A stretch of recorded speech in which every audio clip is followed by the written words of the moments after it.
Jean-François, por favor. Bueno, pues muy buenos días a todos. Van a ver que el formato de esta mesa quizás se va a salir un poco de lo acostumbrado, pero es un poco una propuesta que tenemos.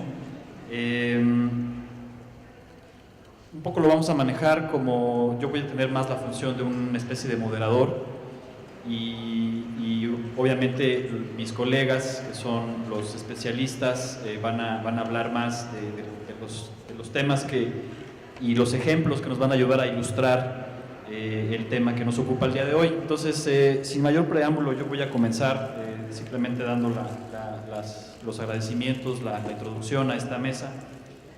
Por supuesto, nos sentimos muy orgullosos de tener el respaldo del Ministerio de Relaciones Internacionales y de la Francofonía de Quebec y por supuesto de la Delegación General de Quebec en México. También queremos agradecer a las autoridades del INA, el INA Guanajuato, el Museo Regional de Guanajuato, justamente por la invitación, por tenernos aquí. Es un verdadero placer estar aquí con ustedes y por supuesto personalmente la invitación que nos hizo la licenciada Gabriela Sánchez Villegas, estamos muy agradecidos. Me parece también importante tomar un poco de tiempo para hablar del resto de los organismos y personas que conforman esta delegación de Quebec. Bueno, ya presentaron a Jean-François Leclerc, director del Centro de Historia de Montreal. También, y si ustedes revisan su programa, van a ver que hay varias actividades, varias presentaciones, varios espacios donde digamos que este es el preámbulo, la introducción para hablar de la museología en Quebec, y van a haber otros espacios donde ustedes también, si nos honran con su presencia, van a poder de alguna manera profundizar en este intercambio de ideas y de reflexiones entre Quebec y México. Entonces, por ejemplo, es el caso de la comunicación o la presentación del día de mañana que hará Olivier Bergeron Martel del organismo La Boîte Rouge BIF, y también va a ser el caso del taller el martes. Mañana mismo también. El miércoles, Katy Tari del Museo Pointe-à-Callers va también a presentarnos una conferencia sobre los públicos en Quebec, no solamente hablando de su museo, el museo que ella representa, sino también de otras instancias de museos en Quebec. Y Mariana Castellanos, que está aquí también con nosotros, que ya la presentaron. Ella es doctorante por la Escuela Nacional de Administración Pública de Montreal y es especialista en gestión cultural, ¿no? Entonces, ella también va a tener un taller el día de mañana, donde de alguna manera lo que vamos a platicar el día de hoy, lo que les vamos a compartir y lo que vamos a construir juntos, todos los que estamos aquí, de alguna manera va a tener una continuación natural el día de mañana en el taller de Mariana también. Y bueno, pues mi caso, que me toca a mí en esta ocasión coordinar la delegación de Quebec, cosa que hago con muchísimo gusto, agrado y placer. Entonces, de estas personas que componemos la delegación de Quebec, bueno, pues para esta mesa en concreto, como ya se dieron cuenta, pues tenemos aquí ya a Mariana Castellanos y a Jean-François Leclerc. Creo que como ya nos presentaron, nos vamos a saltar esta parte y así también vamos ganando un poco de tiempo, que estamos un poquito cortos, ¿no? Entonces, sin mayor preámbulo, vamos a comenzar con la presentación un poco de las reglas del juego, qué es lo que les proponemos nosotros el día de hoy, y una pequeña introducción para ya empezar a darle la palabra a mis colegas. Bueno, en esta mesa de discusión, cada uno de nosotros aporta sus propios intereses sobre el tema que es la museología en Quebec, pero también sus propias inquietudes, sus propias curiosidades al respecto. Desde el inicio hemos trabajado considerando que, digamos, es como un acuerdo que tenemos los tres, de que para abordar el tema de la evolución, del desarrollo de la museología en Quebec, hay varias instituciones en Quebec que fácilmente pueden ayudarnos a ejemplificar, a contextualizarles a ustedes ese ejemplo de cómo ha ido evolucionando la disciplina en Quebec. Y por obvias razones, porque además hay que aprovechar que tenemos el gran honor de contar con el director del Centro de Historia de Montreal, en este ejercicio que vamos a hacer el día de hoy vamos a privilegiar la utilización de ejemplos del trabajo del Centro de Historia de Montreal, pues para justamente ir ilustrando los diferentes puntos y de reflexión que les queremos compartir. Si bien es importante mencionar, como lo acabo de decir, que van a haber otros espacios a lo largo del coloquio donde ustedes también van a poder conocer otro tipo de instituciones, ¿no? Como las que ya acabamos de mencionar, y que también de alguna manera van a contribuir a profundizar lo que vamos a discutir en esta ocasión. Nuestra propuesta el día de hoy busca de igual manera provocar un diálogo. En otras palabras, establecer una colaboración que nos permita conocer la museología mexicana, a fin de determinar si las pistas que aquí propondremos, emanadas de la museología de Quebec, pues también de alguna manera responden a problemáticas y retos propios de la museología mexicana, es decir, los retos que la disciplina enfrenta en México. Entonces nosotros vemos este espacio como un foro de reflexión que constituye además una oportunidad para intercambiar experiencias e ideas. Consideramos que este tipo de encuentros son fundamentales para mejorar nuestra práctica en el museo, sin importar si es en Quebec o en México. De ahí que en repetidas ocasiones vamos a lanzar varias pistas de reflexión y preguntas directas al público, esperando por supuesto contar con su participación y retroalimentación. Más allá de que al final tengamos un poco de espacio para preguntas y respuestas, vamos a ir intercalando también y vamos a ir viendo cómo podemos integrar su retroalimentación, incluso antes de que terminemos. Bueno, entonces más o menos así está la situación, eso es lo que les proponemos, y sin mayor preámbulo vamos a entrar al primer elemento, ya propiamente de la museología en Quebec. Hablar de la museología en Quebec es hablar de una disciplina que se encuentra en pleno desarrollo, una disciplina dinámica, que poco a poco comienza a dejar su marca en la sociedad quebequense. Hablar de su proceso de profesionalización, que es en el que nos encontramos en Quebec en estos momentos, es un proceso que varios autores que han escrito sobre el tema coinciden en ubicar a finales del siglo XX y que nos obliga en esta ocasión a resaltar diversos factores. De acuerdo, por ejemplo, a uno de estos autores, Anne Castella, un artículo que publicó en 2016 que emana de una tesis de doctorado, me parece, que ella desarrolló. Ella propone que la profesionalización de la museología en Quebec en buena medida se debe al interés de hombres y mujeres para lograr la valorización del patrimonio de Quebec, lo que de manera ineludible los llevó a involucrarse en el proceso de musealización de todos estos elementos de patrimonio cultural quebequense y su correspondiente impacto en la museografía, por supuesto. Dichos hombres y mujeres son resultado directo de un proceso de efervescencia, de evolución y de cambio profundo en la sociedad quebequense, tanto en lo social como en lo político, y por supuesto en el aspecto cultural.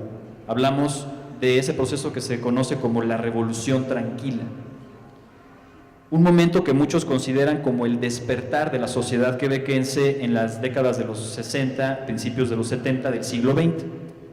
Pues bien, tenemos hoy la fortuna de contar entre nosotros a uno de estos museólogos que sin lugar a dudas han contribuido y han tenido un lugar muy importante en la conformación y en la profesionalización de la disciplina en Quebec, Jean-François Leclerc, a quien le pediría que brevemente nos comentara su punto de vista con lo hasta ahora expresado al respecto del rol que jugó la Revolución Tranquila en Quebec, aplicado justamente al desarrollo de la disciplina. Por favor, Jean-François. Muchas gracias. Primero, muchísimas gracias para la invitación, porque permite a nosotros, extranjeros, pero amigos de México, de compartir nuestras experiencias. Esperamos que va a continuar después el coloquio. Entonces, voy a hablar francés. Alors, la Révolution tranquille, c'est important de savoir pour vous, au Mexique, qui connaissez si bien le mot révolution, que les Québécois ont généralement été un peuple très pacifique, mais ils ont eu à traverser un processus évolutif extrêmement rapide. Et tout ça se situe dans les années 1950-1960, au moment où les Québécois, ceux qui vivent sur le territoire du Québec, en majorité des francophones, à 85%.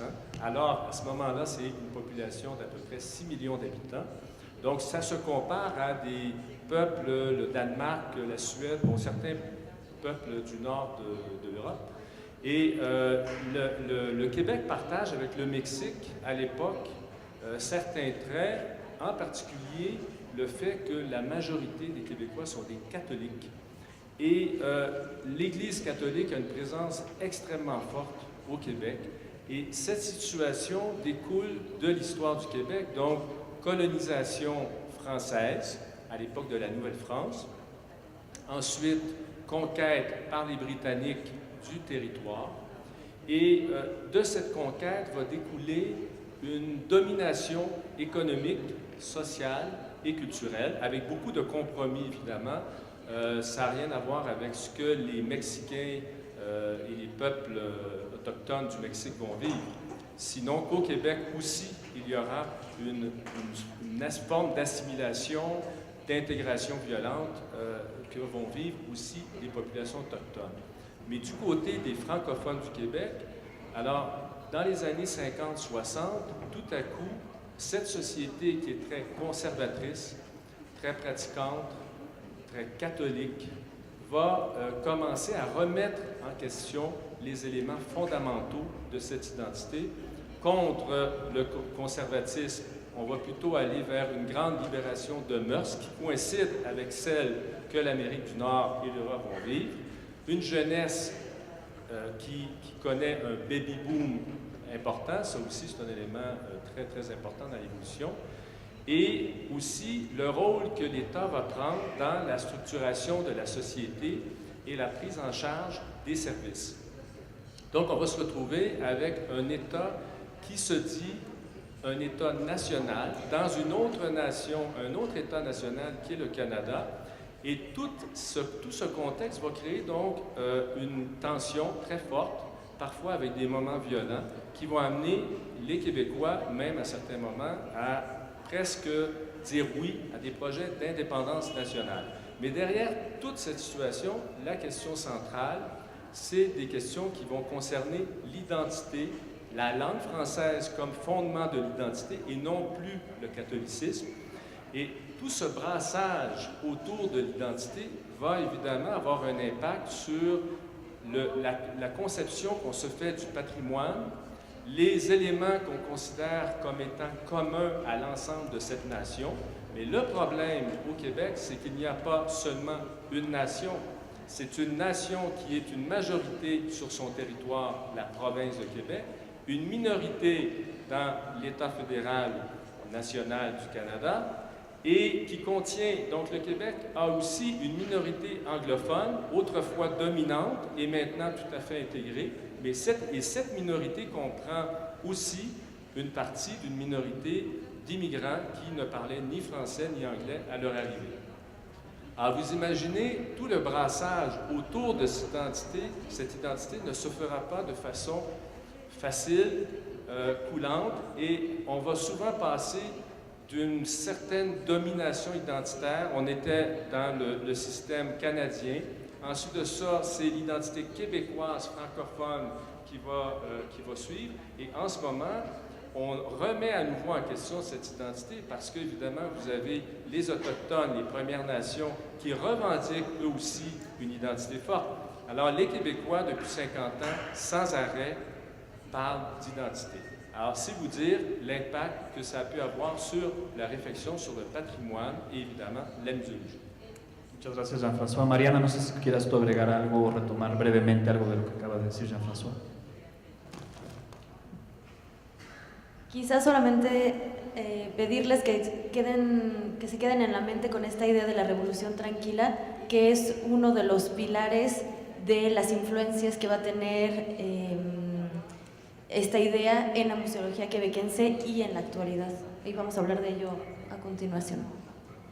Bueno, pues efectivamente, y bueno, justamente esto nos ayuda a aterrizarlo en el caso del Centro de Historia de Montreal, que quizás brevemente mencionarles a ustedes, no sé por qué tengo yo problemas. Uno de los proyectos más más novedosos que está ahorita esta institución viviendo es justamente la relocalización, ¿no? La construcción de un nuevo centro de historia de Montreal. También es una idea que les pediríamos que tengan en mente, que la tengan ahí, porque mucho de lo que vamos a explicar a continuación va al final a tener mucho sentido cuando recordemos que efectivamente todo este trabajo que vamos a presentar del Centro de Historia de Montreal va a desembocar muy próximamente en un nuevo centro con una nueva localización, pero la vocación de cercanía con la comunidad pues afortunadamente se mantiene, ¿no? Entonces, no sé si me ayudan con la presentación, porque no, la que sigue, por favor. Ahí está bien.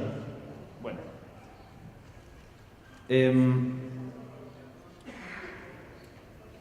Sin duda hay mucho más que podría decirse, ¿no?, sobre este importante proceso social en Quebec, pero bueno, no es ni el momento ni el lugar para hacerlo. Basta entonces mencionar que el Quebec de hoy, en buena medida, es un resultado directo de ese proceso que vivió Quebec, la Revolución Tranquila.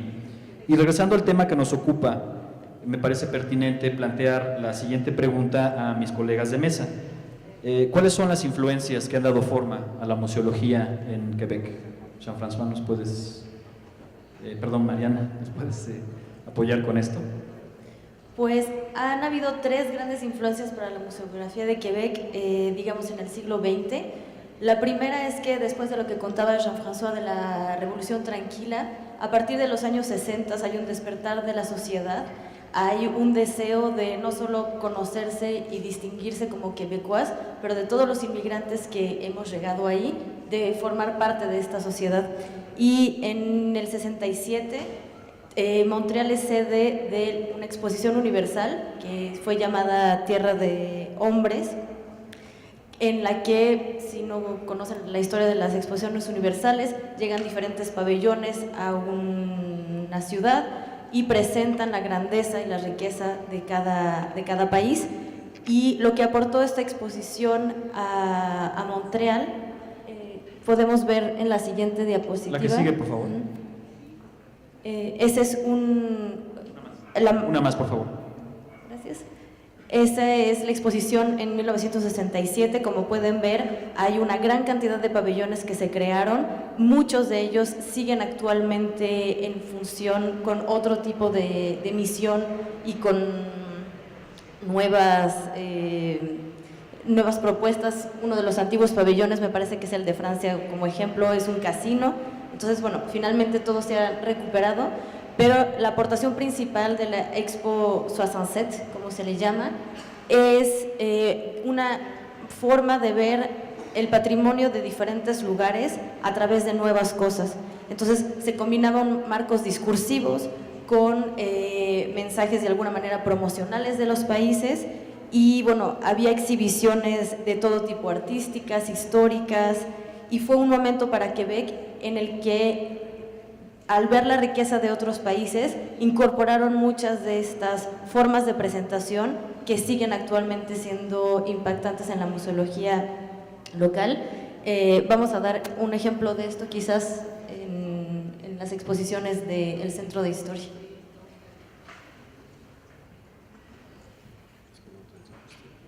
Sí, la siguiente, por favor. Ce qui est intéressant de dire aussi sur la muséologie québécoise à l'époque des années 60, c'est qu'à la différence de plusieurs pays, nous n'avions pas une très grande tradition en termes de musées. Les premiers musées au Québec datent des années 1860, le musée des Beaux-Arts, qui existe toujours évidemment, les musées nationaux fédéraux qui vont être créés à la fin du 19e siècle, surtout à Montréal, et qui se retrouvent aujourd'hui à Ottawa et à Gatineau, qui est la ville qui est juste à côté de Gatineau. Mais le mouvement de création de musée national commence dans les années 1920. Mais il y a un seul musée d'art, c'est le musée des Beaux-Arts du Québec dans les années 1920. Sinon, ce sont des musées d'associations privées à Montréal ou de promoteurs de musées qui veulent passer un message, et très souvent, de façon intéressante, ce sont des messages qui visent à réunir la mémoire des anglophones et des francophones pour créer une identité commune. Ce n'est pas nécessairement réussi, mais c'est le projet qui va donner naissance à quelques-uns de ces musées. Et alors, le Centre d'histoire, lui, arrive dans cette situation où il n'y a pas une tradition très lourde.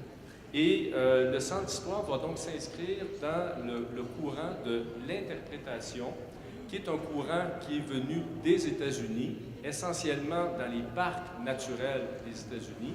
Et ce qu'on fait avec l'interprétation, je donne souvent l'image suivante. Si vous allez marcher dans une forêt, vous allez voir des feuilles, des troncs d'arbres, peut-être des oiseaux, mais rarement vous allez voir des animaux qui se cachent. Alors, il faut que quelqu'un vous explique la richesse de ce milieu, les relations qui sont établies entre les arbres, l'eau, la nature. Alors, c'est la même chose avec l'interprétation lorsqu'elle s'applique à l'histoire, quelle que soit l'histoire.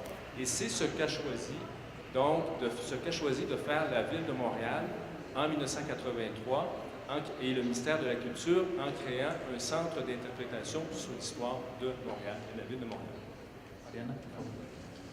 La segunda influencia en la museología quebequense es, justo como dice Jean-François, la corriente de interpretación que viene de Estados Unidos de los finales igual de los 60s, específicamente con Tilden, en la que me parece que hablábamos un poco de eso en la presentación anterior, sobre todo de los museos comunitarios, si bien entiendo en México, en la que el visitante es como el centro de la reflexión, o al menos en Quebec así lo es, y en la que los parques o los sitios arqueológicos o los sitios de interpretación fungen como el objeto faro para la comprensión del territorio, para la comprensión de la historia, y los objetos de las colecciones muestran y materializan pues, eventos específicos relacionados con ese lugar.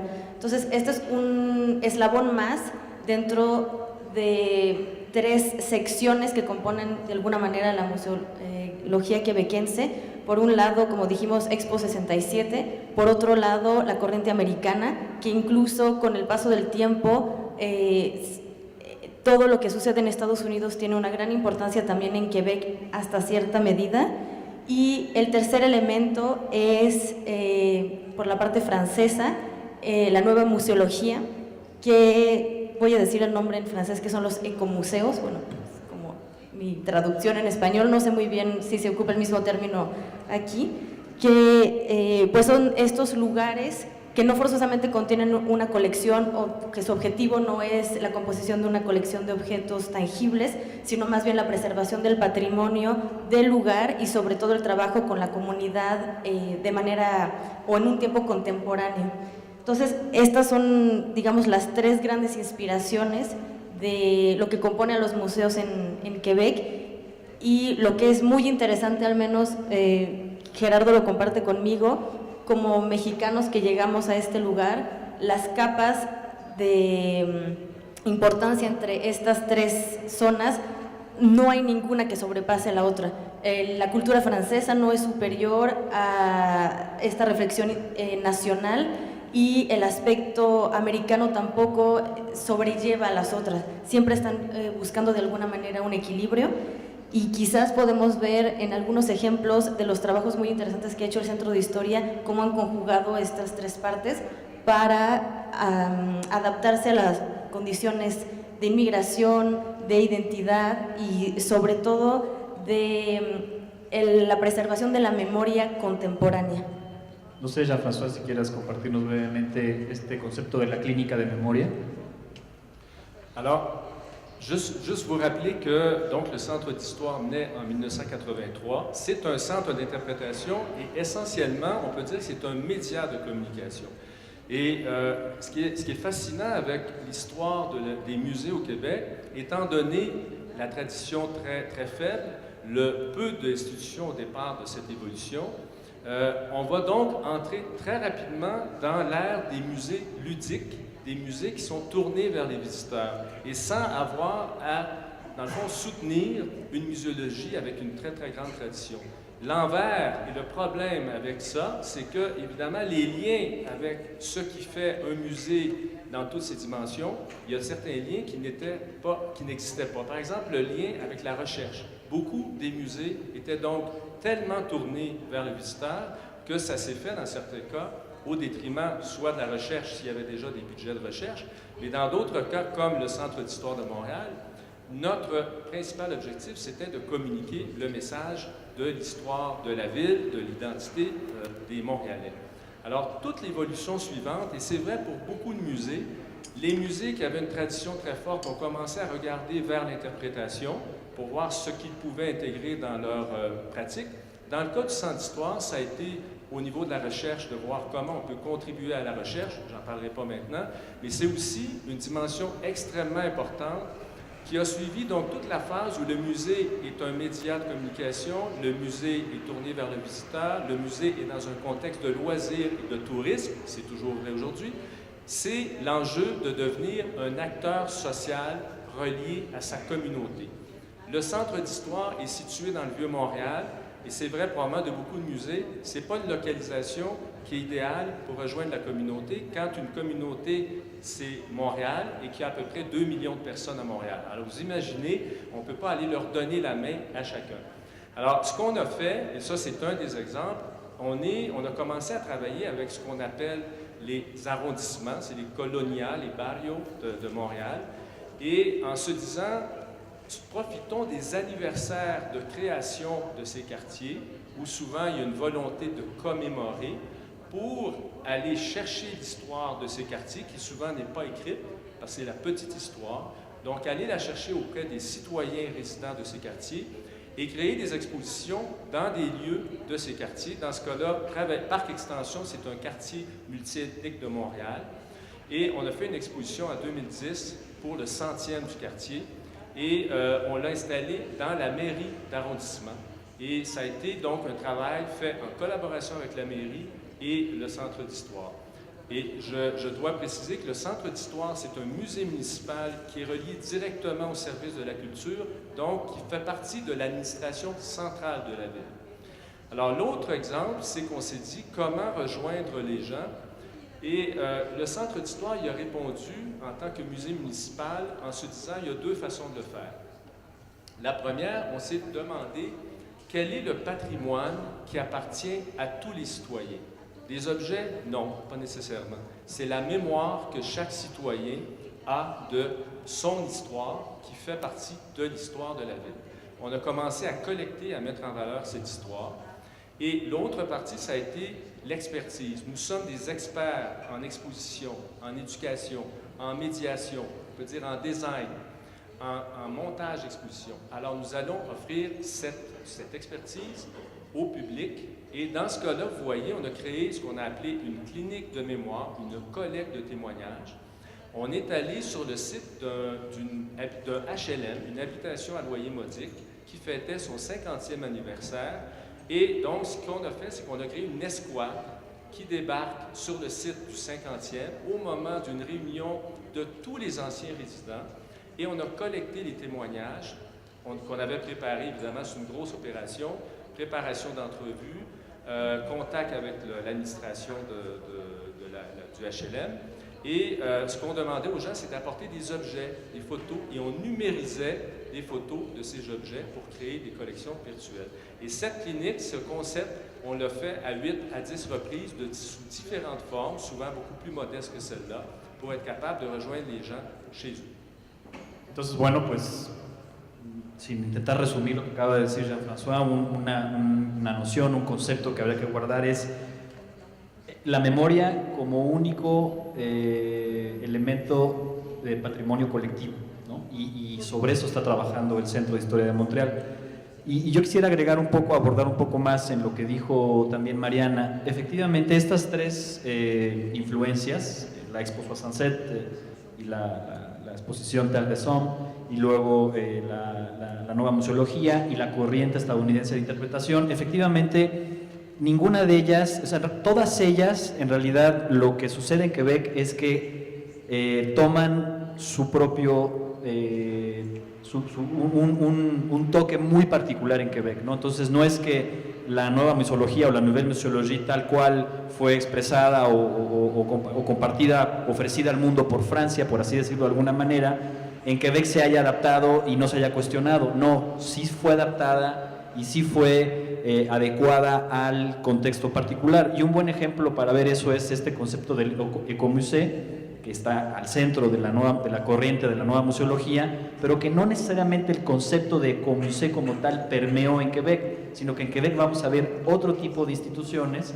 y bueno, sobre eso vamos a seguir contribuyendo. Sí, Mariana, por favor. Sí, quizás como hace rato le agradezco mucho el paralelo con las cosas que suceden en México y las cosas que suceden en Quebec para comprenderlas mejor.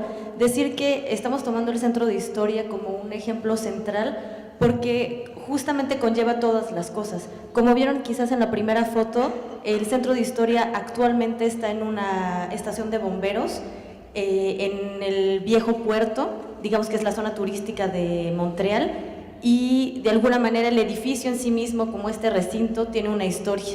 Por otro lado, también tiene un aspecto ecomuseístico, no sé si existe la palabra, pero lo que intentan es buscar no forzosamente las comunidades que lo rodean solamente, sino a todos los habitantes de Montreal de diferentes culturas y con diferentes historias.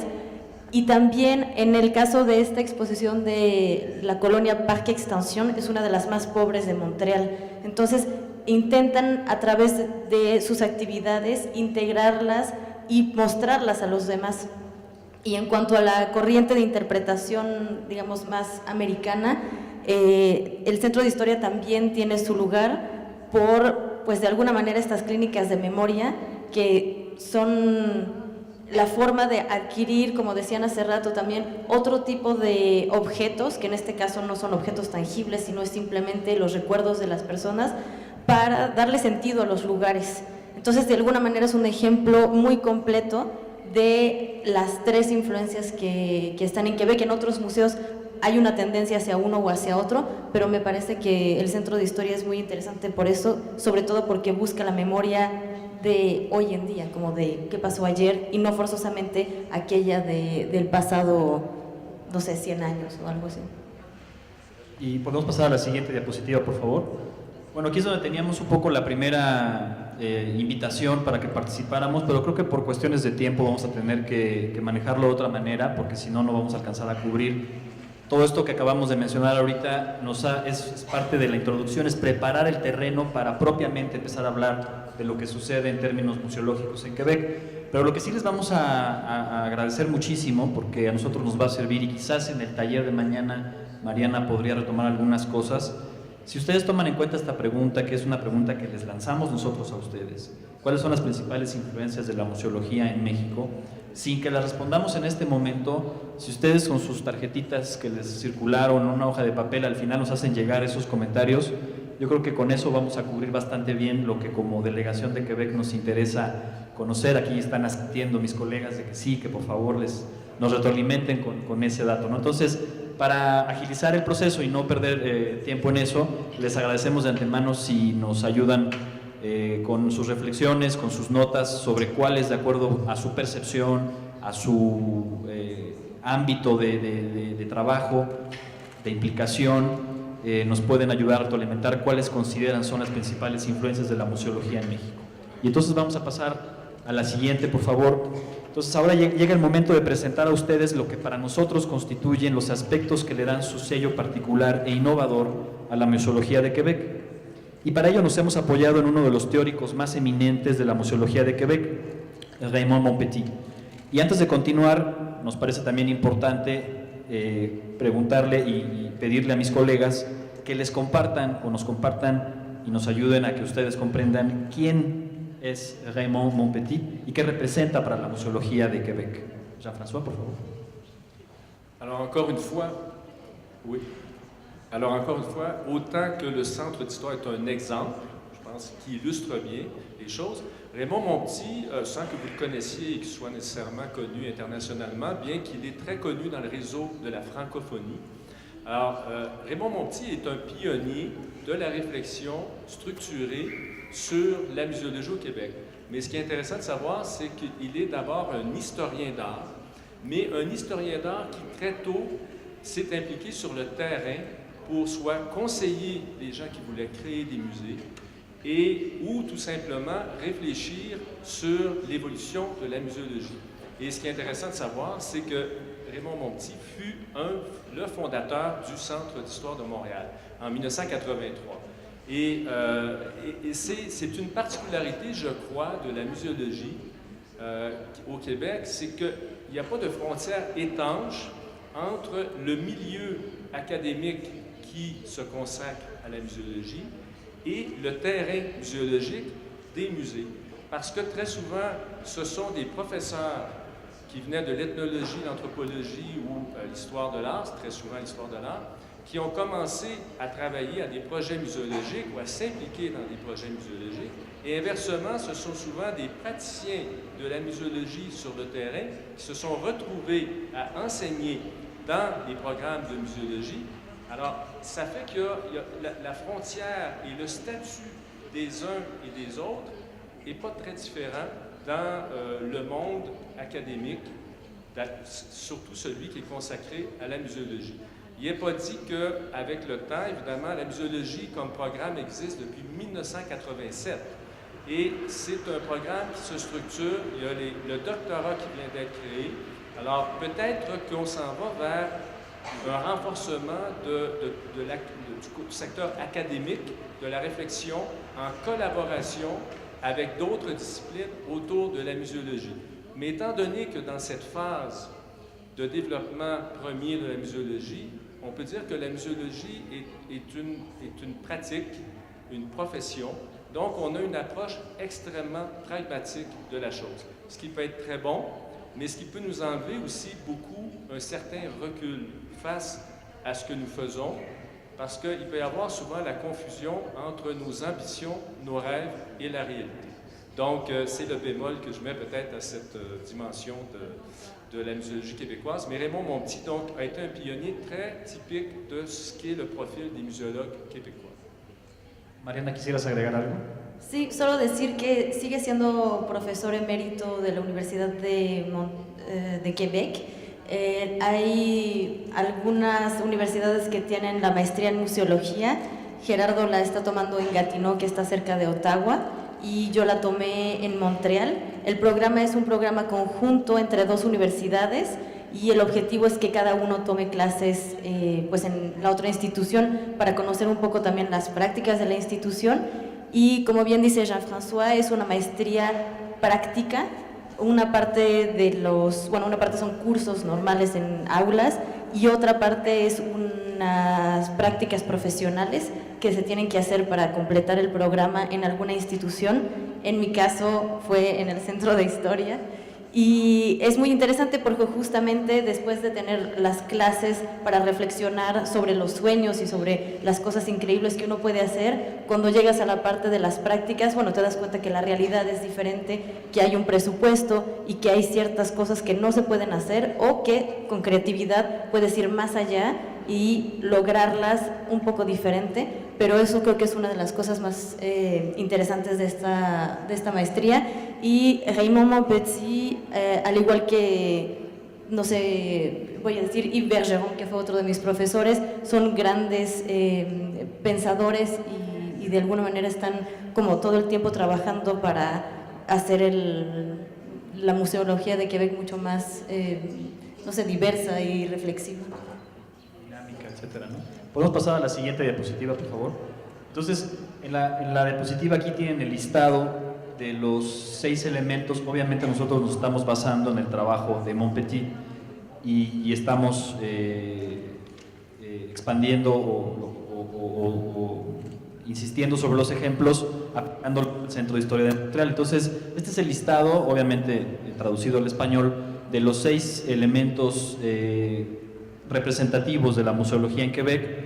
Y bueno, nosotros como colegas, como mesa de acción, hemos seleccionado 2 de ellos sobre los cuales vamos a ahondar, son los métodos de trabajo y la cultura institucional. Y una vez que los presentemos, que también van a servir como aperitivo de estos elementos representativos de la museología de Quebec, una vez agotados estos 2, en función del tiempo, vamos a procurar y vamos a invitarlos a que ustedes seleccionen un tercero de entre los 4 restantes y es el que estaríamos abordando. También lo que queremos es de esa manera incorporar sus propios intereses. Entonces vamos a ver qué prefiere la mayoría y lo vamos a abordar. Pero por lo pronto vamos a comenzar con los 2 que ya seleccionamos, que son los métodos de trabajo y la cultura institucional, y cedo nuevamente la palabra a mis colegas. Pues con respecto a los métodos de trabajo, lo interesante es que a partir de la, digamos, utilización de la nueva museología, casi todos los equipos de trabajo son multidisciplinarios. Hay historiadores de arte, hay antropólogos, hay gente incluso que tiene, voy a decir background, perdón, perfiles como en joyería, cosas verdaderamente diversas. Por un lado, porque pues, los presupuestos de los organismos son reducidos. Quizás no lo hemos mencionado, pero en el Centro de Historia son 8 personas que hacen todo. Entonces, yo creo que todos compartimos las mismas dificultades en cuanto veo las cabezas que asienten, en cuanto a que, bueno, todos hacemos muchas cosas en los museos y todos tenemos especialidades diferentes, y es justamente en los métodos de trabajo que Quebec ha puesto mucho más énfasis, intentando hacer más formaciones para que haya más diversidad y para que una misma persona pueda ver el mismo objeto desde muchas perspectivas y que entre todas estas perspectivas pueda ser mucho más rico para los visitantes. También, bueno, las transformaciones estas transformaciones en Quebec son de alguna manera más fáciles porque las jerarquías no están tan marcadas. Entonces, Jean-François con su equipo pues participa igual que ellos en pintar y recoger y cosas que quizás en otros casos no se harían por pues el título de director, pero el punto es eso, ¿no? Que todo el mundo hace un poco de todo y todo el mundo conoce todo el proceso desde la concepción hasta la presentación y la difusión de las exposiciones. Entonces ahora con este elemento de métodos de trabajo, Jean-François nos va a comentar un ejemplo concreto de cómo este elemento, métodos de trabajo, se puede ejemplificar con el trabajo del Centro de Historia de Montréal. Por favor, Jean-François. Alors c'est sûr que ce que je dis sur le Centre d'Histoire, il faut toujours le replacer dans le contexte d'une petite institution, mais qui est quand même soutenue par la Ville de Montréal. Donc une très petite équipe, comme le disait Mariana.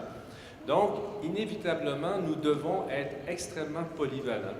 Et on a développé une façon de faire qui ressemble probablement à ce qui se fait dans beaucoup de petits ou moyens musées, une grande collégialité.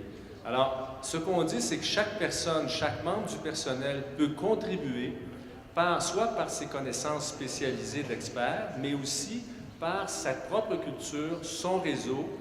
Et il peut jouer le rôle aussi, finalement, d'être un peu le représentant du visiteur convive.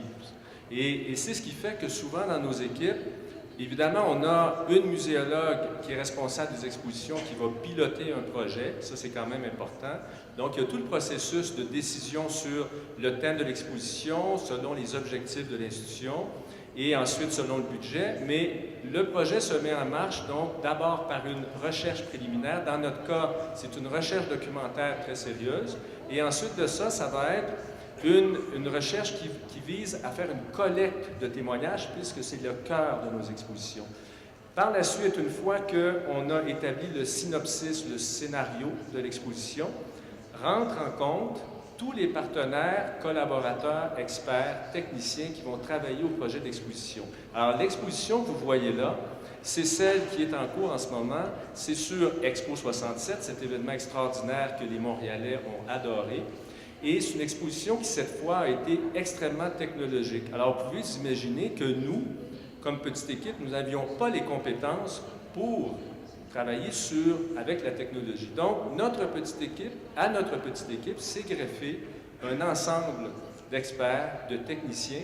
Mais ce que nous faisons, et probablement que ça rejoint ce qui se fait dans d'autres musées québécois, c'est que nous faisons intervenir ces gens qui sont des designers, des graphistes, des concepteurs en amont du projet. Nous n'attendons pas au bout de la chaîne de montage d'une exposition pour les intégrer. Et ceci fait que ils peuvent contribuer eux aussi au scénario, à l'amélioration du scénario. Eux aussi peuvent contribuer à l'amélioration de la façon de raconter l'histoire, comme nous pouvons contribuer à la manière de concevoir le design en fonction du confort des visiteurs, en fonction de ce que nous savons, de ce que nos visiteurs aiment et de la configuration de nos lieux. Alors, cette collégialité, ce fonctionnement en amont, donc en intégrant beaucoup d'experts, permet d'avoir, à mon avis, une meilleure exposition et amène aussi peut-être une plus grande efficacité au processus. Cela dit, c'est pour une petite équipe. Si on a 40 ou 50 ou 70 employés, probablement que le processus est un peu différent. L'autre exemple, c'est intéressant de voir que nous avons l'autre diapositive. Podemos pasar a la siguiente. Alors, c'est un très petit exemple d'une autre façon d'intégrer le personnel. Alors, vous avez, au Centre d'histoire, nous avions, depuis les années 80, et nous l'utilisons encore, une maquette de Montréal en 1743. Et nous avons réalisé, en travaillant, en allant chercher des historiens qui connaissaient très bien cette période, que la maquette était pleine d'erreurs historiques. Parce qu'évidemment, alors on s'est donc rebranché sur la recherche sur le Montréal de Nouvelle-France, et ce sont les gens de l'accueil du musée, les animateurs du musée qui ont décidé de créer une activité estivale. Étant donné qu'on n'a pas un gros budget pour faire des festivals, des grandes animations, ils ont dit on va travailler sur la maquette et ça va devenir notre activité. Donc nous allons restaurer la maquette et expliquer aux gens à mesure qu'on la restaure pourquoi nous faisons telle ou telle chose. Un exemple, je pense que vous le voyez sur la maquette, c'est qu'un des personnages importants de l'histoire de Montréal, qui est Marguerite Duville, une religieuse, qui a été une bienfaitrice, avait commencé à créer sa petite communauté dans une maison bourgeoise. Et cette maison a brûlé en 1742. Alors, au moment où on représente la maquette, la maison avait brûlé. Alors, ce que vous allez voir sur la maquette, c'est les ruines de cette maison, évidemment, qui n'étaient pas représentées de cette façon au moment où la maquette a été faite dans les années 80. Toute cette animation a été faite, vous voyez celui qui est au-dessus de la maquette, là, avec la chemise blanche, c'est un bijoutier de formation. Donc, il y avait l'expertise pour réaliser un travail d'une extrême minutie, par exemple, en recréant une charrette qui transporte du foin avec des cheveux qui font office de foin. Alors, évidemment, tout ça, si ça se faisait en vase clos, dans un local fermé, ça aurait peut-être moins d'intérêt. Mais tout le processus, à ce moment-là, anime l'équipe du musée et permet aux visiteurs d'avoir un contact avec des méthodes très traditionnelles, extrêmement efficaces et qui rejoignent les jeunes comme les vieux au musée. Entonces, métodos de trabajo y cultura institucional se sitúan al centro como elementos centrales de la actividad del Centro de Historia de Montreal. Mariana, no sé si quieras agregar algo. Solamente quizás decir que, como vieron en este ejemplo, la cultura institucional en la mayoría de los museos en Quebec de alguna manera está en constante movimiento.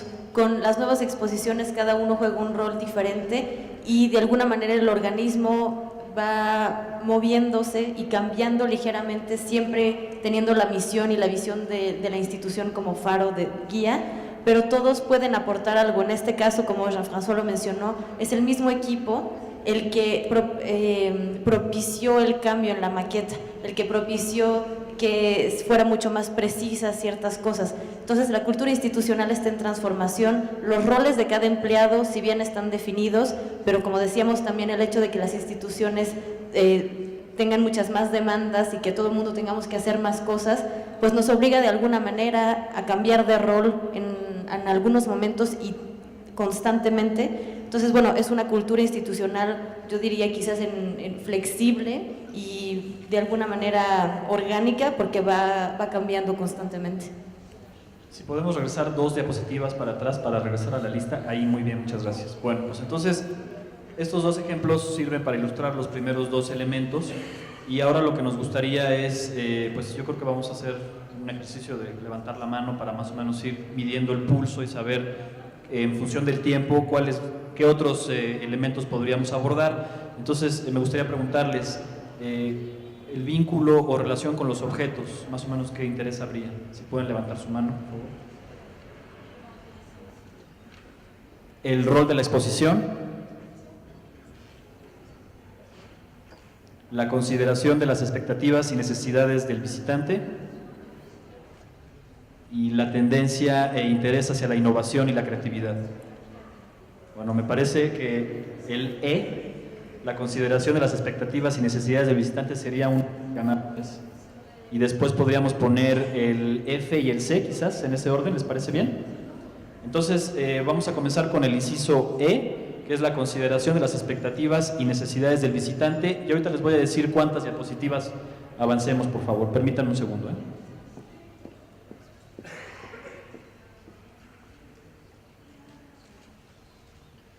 7 diapositivas, por favor. Ahí. Adelante, compañeros. Pues bueno, las consideraciones con respecto al público que asiste en Quebec son un poco distintas, me parece, a México, porque está la migración como un tema importante. ¿Cómo podemos integrar a los visitantes locales, es decir, a la sociedad, digamos, quebequense que nació y creció ahí? ¿Cómo podemos en la misma exposición incluir a los inmigrantes que vienen de diferentes países, que tienen una cultura diferente, un idioma diferente? ¿Cómo podemos también integrar a los francófonos, a los anglófonos, a los canadienses que van de visita a Quebec y sobre todo también a todos los estadounidenses que visitan, en el caso por ejemplo de Montreal, a las exposiciones, y además cómo integramos también a los visitantes internacionales? Entonces hay muchas cosas que tomar en consideración. Entonces, ¿qué hacemos, Jean-François? Hay muchos aspectos. Il y a plusieurs aspects à évidemment cette préoccupation de rejoindre les visiteurs. Je pense que tout le monde est conscient qu'il y a d'abord la notion de confort.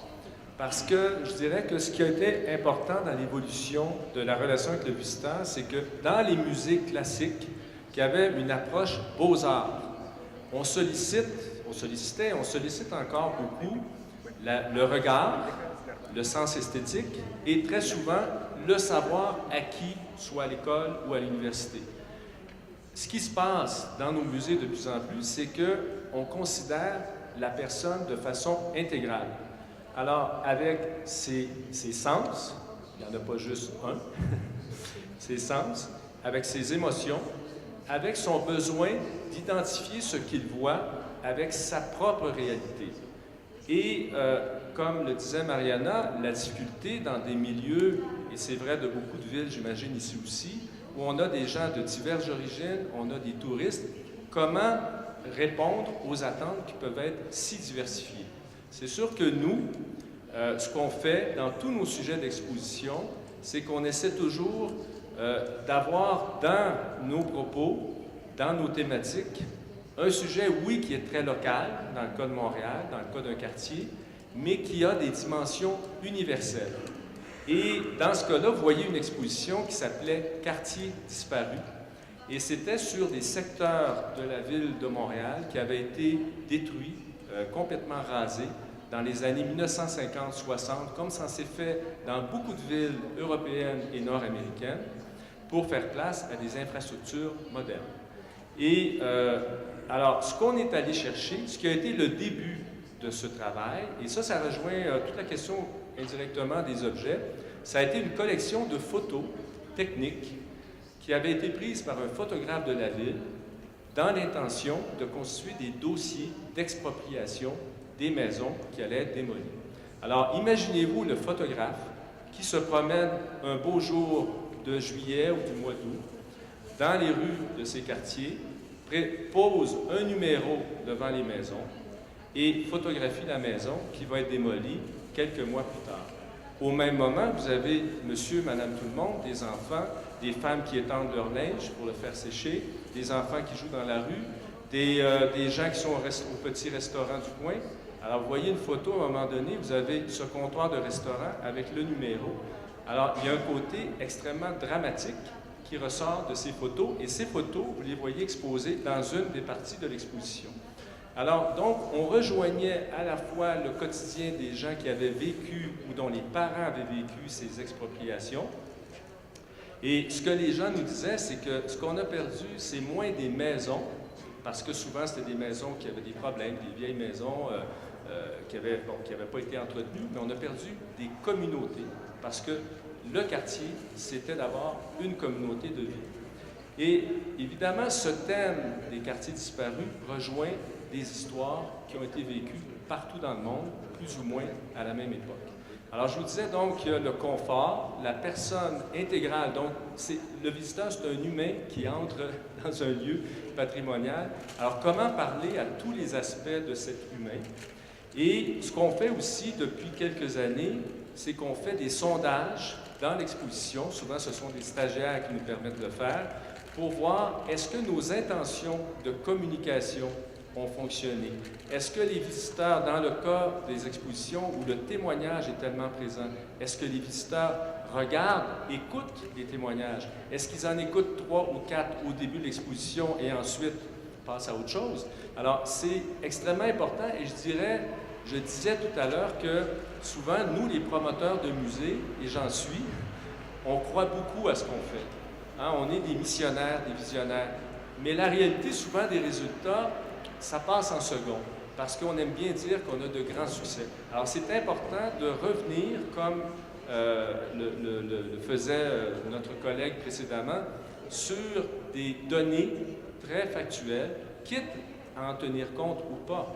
Et c'est ce qu'on fait donc dans nos expositions aussi, de voir qu'est-ce que le visiteur a vécu, senti, comment a été son comportement, est-ce que nos intentions fonctionnent, malgré nos beaux projets d'acteurs sociaux, de multimédia et autres, ce qui n'est pas toujours facile à entendre quand le visiteur vous dit des choses, bon, telle chose n'a pas fonctionné et vous savez que ça a pris beaucoup de temps, beaucoup d'argent pour y arriver. C'est donc un processus continu, mais nous, au Centre d'Histoire, on commence à intégrer cette notion de sondage qui pourtant existe dans beaucoup de musées du Québec, musées de la civilisation et autres depuis assez longtemps. Si podemos regresar 2 diapositivas, por favor. Y entonces vamos a abordar el cuarto elemento, que fue uno de los que ustedes seleccionaron, que es el vínculo o relación con los objetos. Mariana, ¿quieres introducir algo? Y después cedemos la palabra a Jean-François nuevamente. Pues quizás es más difícil en Quebec tener una relación o una historia profunda con los objetos porque son mucho más nuevos que en México. Aquí vas a un museo y simplemente estar aquí y recordar o pensar que tiene más de 400 años y que estamos parados en la historia misma, no es lo mismo que en Quebec. Cuando hay, por ejemplo, en las zonas arqueológicas, fouilles arqueológicas, en las excavaciones, gracias, arqueológicas, pues lo que encuentran en Quebec son pequeños pedazos de una taza o quizás un hueso de algún animal que vivía en la zona. ¿Y qué hacer con eso? ¿No? ¿Cómo presentar toda una historia a través de un pequeño elemento o simplemente de saber que por las piedras como estaban instaladas allí hubo un fuego en alguna época, ¿no? Entonces, en Quebec es mucho más complicado a través de los objetos mismos o únicamente a través de un objeto presentar una historia. Y lo que es interesante es justamente las narraciones que se crean a partir de estos pedacitos de tazas y la museografía que se despliega justamente para invitar al visitante a sentirse parte y a maravillarse de que a pesar de todo se encontró el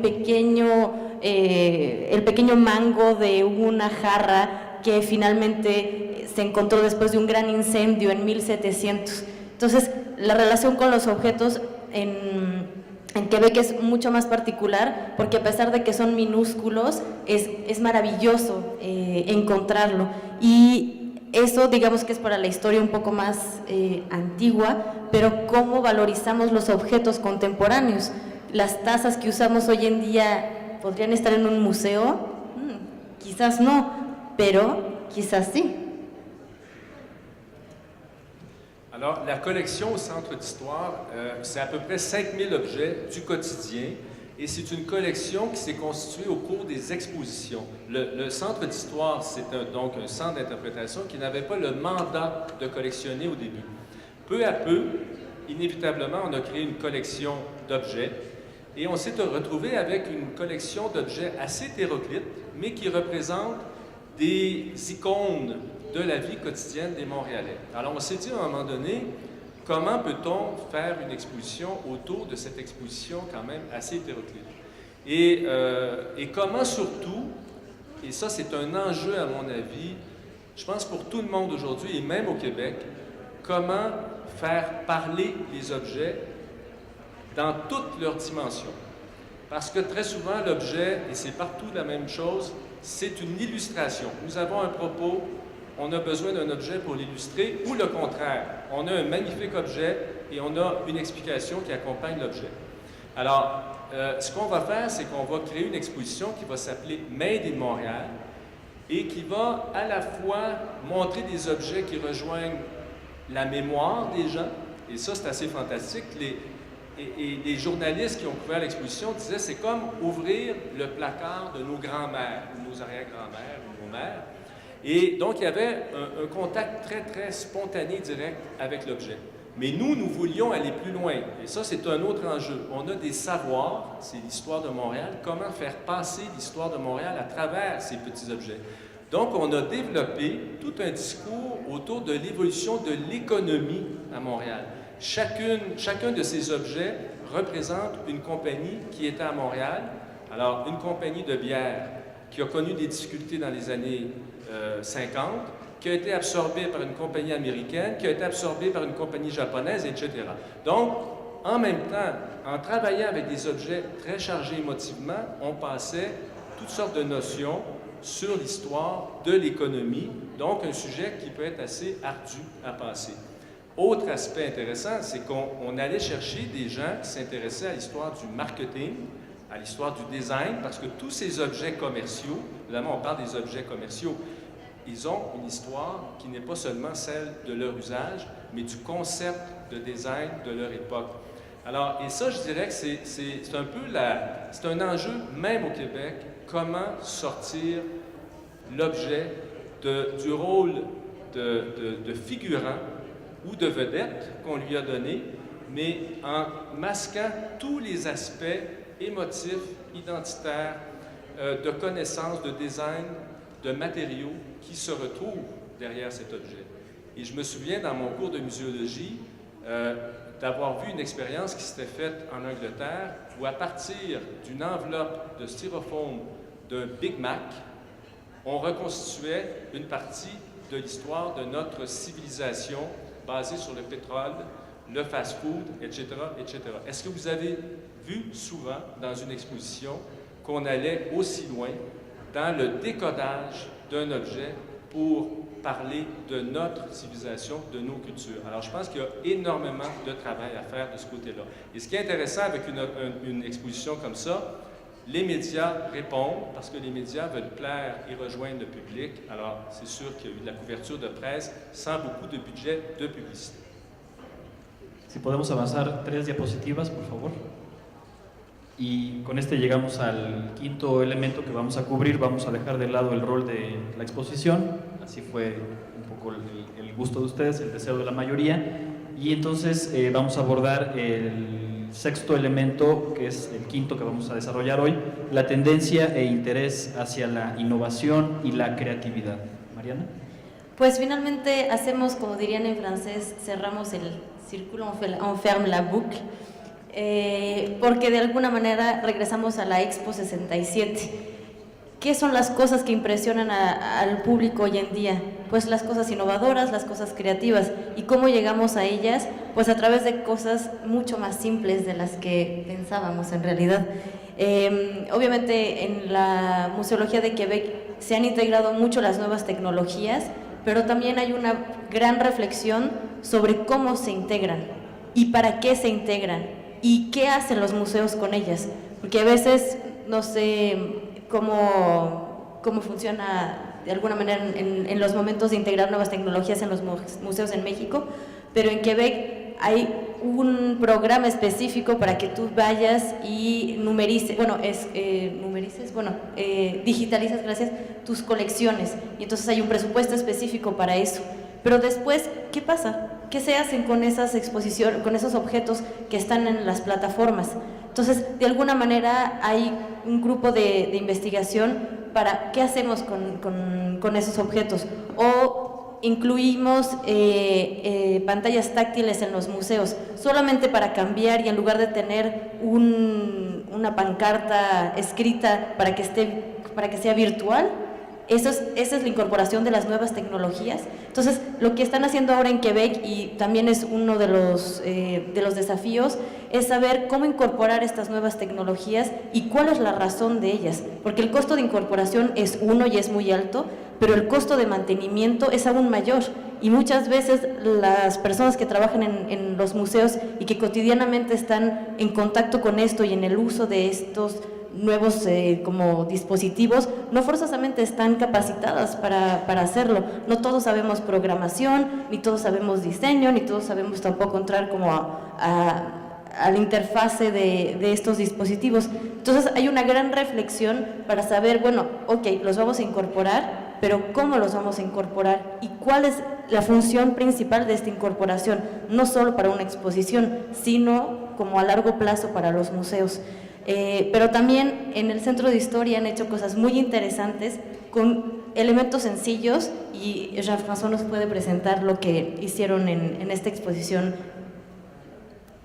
Alors, les images représentent notre exposition qui s'appelait Scandale, vices, crimes et moralité à Montréal, 1940-1960. Tout un sujet.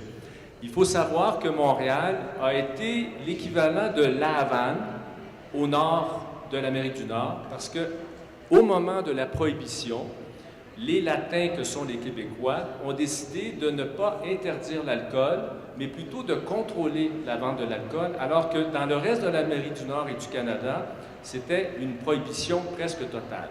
Alors imaginez-vous, les Américains à la frontière ont décidé de devenir des touristes. Alors ils ont envahi Montréal pendant plusieurs décennies, et Montréal est devenu l'endroit des plaisirs licites et illicites au nord de l'Amérique du Nord. Et ça voulait dire des dizaines de cabarets, mais ça voulait dire aussi des centaines de bordels, ça voulait dire des maisons de jeux. Alors ça, c'est une dimension de l'histoire du Québec que vous ne connaissez pas, mais qui fait partie de notre caractère national, probablement. Mais ce qui s'est passé, c'est que alors, cette tolérance au plaisir, parce que les Québécois, je pense qu'ils aiment bien travailler, mais ils aiment bien avoir du plaisir en travaillant et après le travail. Alors, ce qui s'est passé, c'est pour bien comprendre cette histoire-là, c'est que, et ce qu'on raconte dans l'exposition, c'est pas seulement cette histoire olé olé, mais c'est aussi l'émergence d'un mouvement citoyen qui s'est mis à contester cette réputation de ville ouverte, et qui s'est mis surtout à dénoncer la collusion entre la pègre et le service de police de la ville de Montréal. Il y a eu donc une commission d'enquête qui a été mise sur pied et qui a effectivement trouvé qu'il y avait cette collusion. Certains hommes politiques ont été accusés, mais il n'y a pas eu de condamnation. Alors nous, ce qu'on raconte, c'est cette histoire. Donc l'enjeu pour nous, c'était de conter une histoire qui pouvait être dérangeante pour certaines personnes, mais la raconter de façon ludique, un peu humoristique, en allant chercher des témoins qui pouvaient nous raconter cette époque. Entre autres, un exemple parmi d'autres, un chauffeur de taxi. Alors vous savez, dans toutes les villes, c'est le chauffeur de taxi qui connaît les bonnes adresses. Hein? Alors, donc, ça permettait d'avoir un regard sur cette histoire qui ne se retrouve absolument pas dans les livres d'histoire, vous imaginez. On avait aussi un policier qui racontait son premier jour au service de police et on lui disait en arrivant, écoute, toi, la seule chose dont tu dois te préoccuper, c'est ton chèque de paye. Le reste, on s'en occupe. Alors, vous imaginez ce que ça veut dire. Alors, mais nous, donc, on devait travailler sur cet événement important qui avait laissé à Montréal cette réputation de ville de plaisir. Et ça reste encore au Canada, Montréal a encore cette réputation de ville relaxe. Pas de la même manière, j'imagine, pas tout le temps. Alors, donc, on devait, à travers cette histoire, faire comprendre qu'il y a eu un mouvement citoyen, il y a eu donc des changements au niveau des politiques, et la conséquence de ça, c'est qu'au moment aussi où les cabarets ont commencé à fermer, parce que c'est la télévision qui devenait le cabaret familial par excellence, donc tout ça a mis fin à la grande époque et à l'âge d'or de Montréal comme ville ouverte. Et il y avait une grande stripteaseuse américaine qui a fait carrière à Montréal, qui s'appelait Lily Saint-Cyr, si vous voulez aller voir sur Internet. Et elle disait que Montréal, c'est comme la soirée du jour de l'an à New York, mais à l'année longue.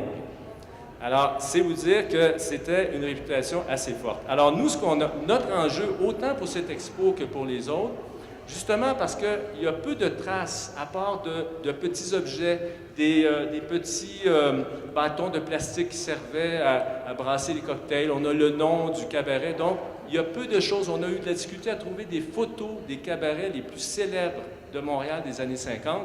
Donc, la solution, c'est mettre en scène le patrimoine avec des objets, avec des témoignages. Et vous le voyez dans les images. Donc, on s'est servi vraiment de cette image de cabaret comme première salle où on demandait aux témoins « Qu'est-ce que vous faisiez le soir à Montréal à cette époque? » Donc, évidemment, il n'y avait pas seulement des gens du monde interlope. Monsieur, madame, tout le monde s'habillait et allait danser. C'était avant la télévision. Et donc, on raconte plusieurs aspects de la vie des Montréalais. On fait comprendre un élément fondamental de l'identité montréalaise et de sa réputation internationale, surtout à l'époque. Donc, et à la fin de l'exposition, vous voyez le jeu qui est à la fin, on demandait aux gens, est-ce que vous feriez partie des gens qui étaient tolérants envers cette situation-là, ou les gens qui étaient des purs et qui voulaient complètement mettre fin à cette corruption?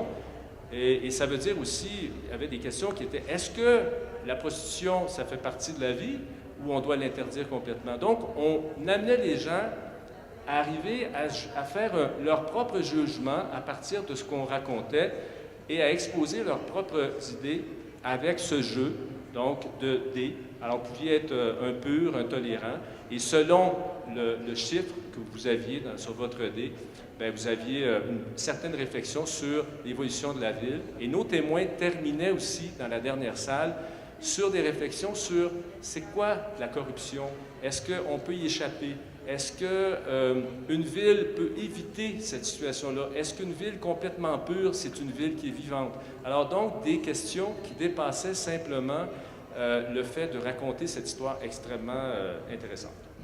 Y bueno, como pueden ver con el ejemplo que nos comparte Jean-François, el otro elemento importante de el otro carácter o elemento importante de la innovación y la creatividad es también no tener el miedo a ser creativos, no tener el miedo a abordar temas que podrían resultar inabordables, complicados. Nos acaba de comentar Jean-François la dificultad de encontrar algunas fotografías, evidencias, materiales de lo que se quiere presentar, y eso no representó un impedimento para que la exposición llegara a buen término. Entonces, este elemento de innovación y creatividad también tiene que ver con esa no dejarse vencer y ser creativos, ¿no?, al momento de abordar los temas y presentarlos. Y yo también me congratulo de que terminemos con este tema, porque esto nos va a dar pauta ya a entrar a la parte de comentarios finales en estos 15 minutos que nos quedan.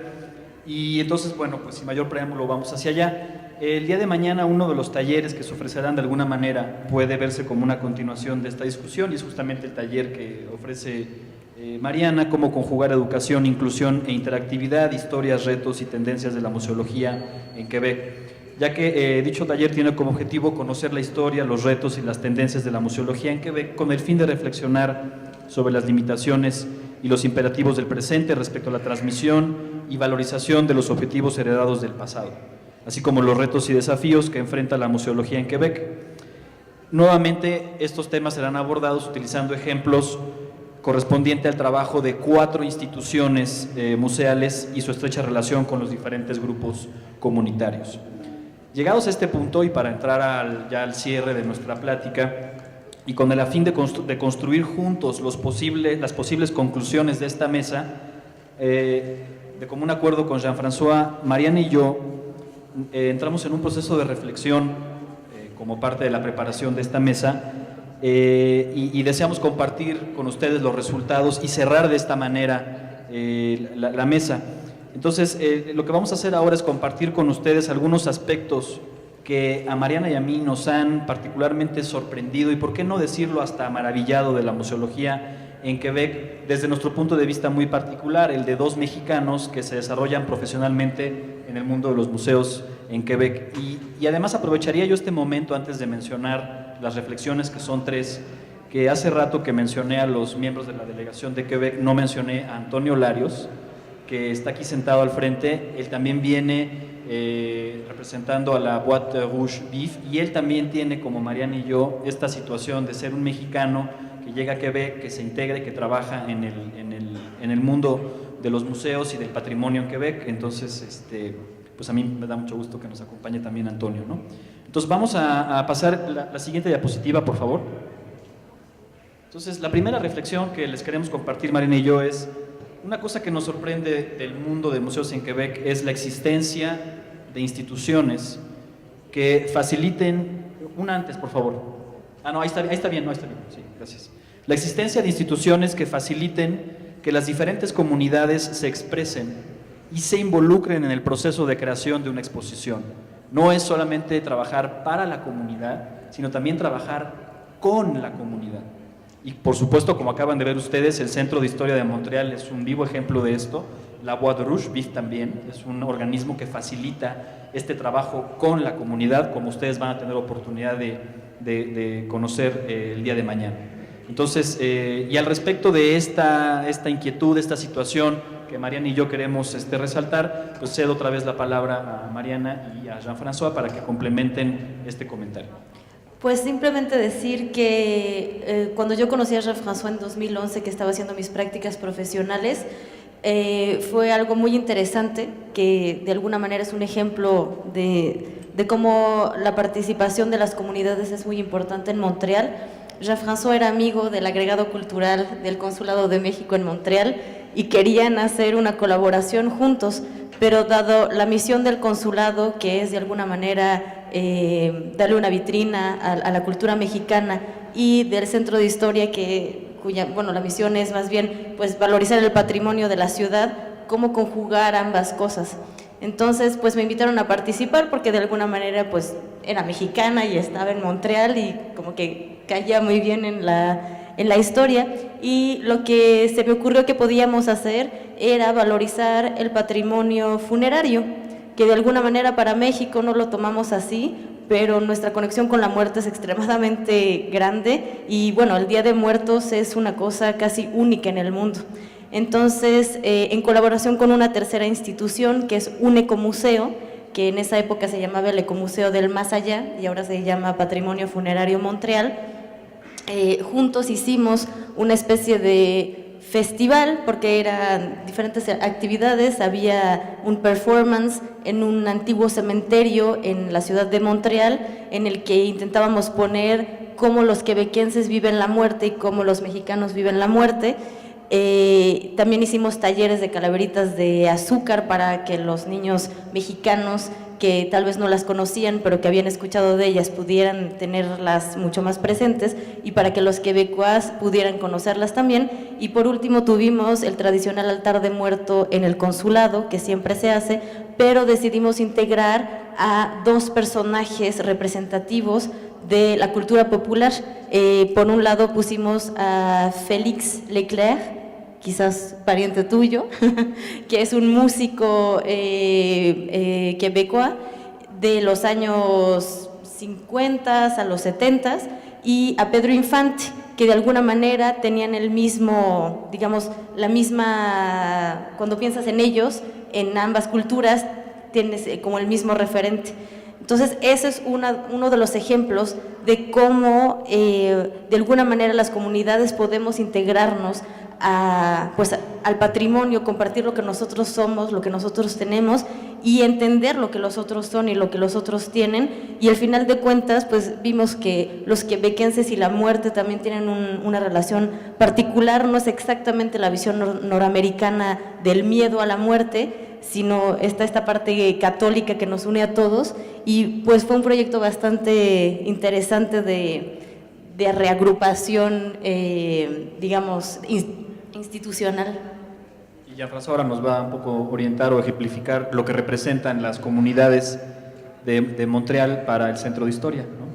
Alors peut-être juste mentionner que cette expérience avec la Fête des Morts, c'était aussi une façon de faire une anti-Halloween. Parce que l'Halloween, c'est une sorte de cheval de Troie qui s'introduit dans toutes les sociétés pour laminer le patrimoine et imposer l'héritage anglo-saxon, celtique, commercial, américano, tout ce que vous voulez. Alors, donc, c'est une façon de dire, est-ce qu'on ne pourrait pas avoir une off Halloween avec un contenu beaucoup plus fort et qui rejoint les préoccupations des gens? Alors, là-dessus, juste rapidement pour les images que vous avez là, c'est sûr que travailler avec les communautés, je pense que tout le monde le sait, c'est pas toujours facile, ça demande beaucoup de temps, ça demande des ressources humaines. Alors, il ne faut pas rêver, tous les musées ne peuvent pas faire ce travail. Mais comme le disait notre collègue ce matin, il y a certaines communautés, dans certains cas, les communautés, les groupes ne savent pas qu'ils sont intéressants. Alors, à ce moment-là, c'est le musée qui doit aller cogner à leur porte, ou tout simplement, comme on le fait dans le cas des Syriens libanais, comme on le fait dans le cas de la communauté noire de Montréal, dans l'exposition sur le jazz, on utilise notre thématique d'exposition pour mettre en valeur dans l'exposition cette communauté, ce groupe. On n'est pas toujours obligé de leur demander la permission, ça leur fait plaisir de toute manière. Dans certains cas, on va beaucoup plus loin. Si vous voyez l'exposition sur la communauté portugaise, c'est un groupe qui voulait fêter le 50e anniversaire. Et donc, on a fait une exposition et ça a été dans notre démarche de travail avec les communautés un point tournant. Et c'est à ce moment, c'est avec la communauté portugaise qu'on a créé la clinique de mémoire parce qu'on allait dans des associations pour collecter les témoignages et qui ont nourri l'exposition. Mais évidemment, on se confronte, quand on travaille avec les communautés, avec souvent des demandes sociales qui sont toujours les mêmes. Nous voulons montrer que nous ne sommes plus des paysans. Nous voulons montrer que nous ne sommes pas des marginaux. Nous voulons montrer que nous avons des sportifs, des économistes, des grands savants. Le problème pour un musée, si on répond de cette façon à la communauté, on va toujours faire la même exposition sur quelques communautés que ce soit.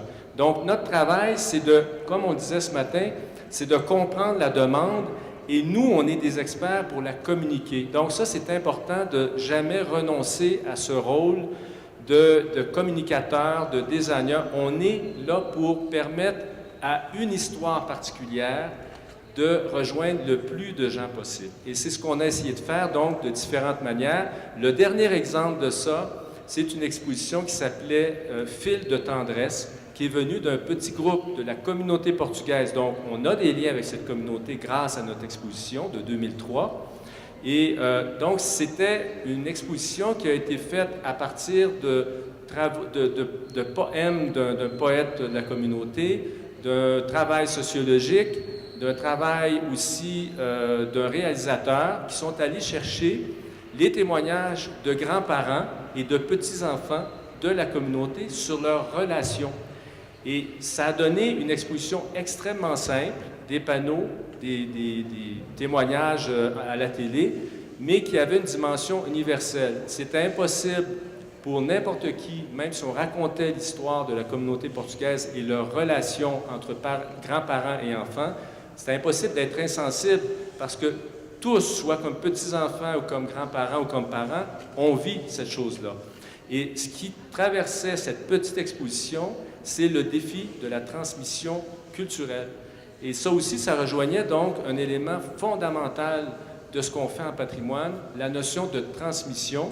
Alors, dans ce cas, la préoccupation des gens de la communauté, c'est les grands-parents qui représentaient ces porteurs de patrimoine, c'était comment on va transmettre notre langue, nos valeurs. Et souvent, c'était leur conclusion, c'est « mais c'est normal, on ne peut pas tout transmettre, c'est normal ». Et ce qui était peut-être plus triste, c'est qu'on n'avait pas que des belles histoires, mais on avait des histoires aussi de rupture, d'éloignement.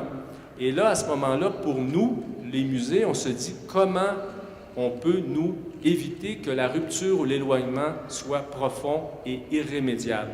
Et c'est peut-être ça aussi le sens de notre travail dans tous les domaines du patrimoine, comment le lien entre le passé, entre les porteurs de ce patrimoine et les gens du présent, comment on peut recréer ce lien, le renouveler, le réanimer, le moderniser pour que ça nourrisse la culture des gens d'aujourd'hui.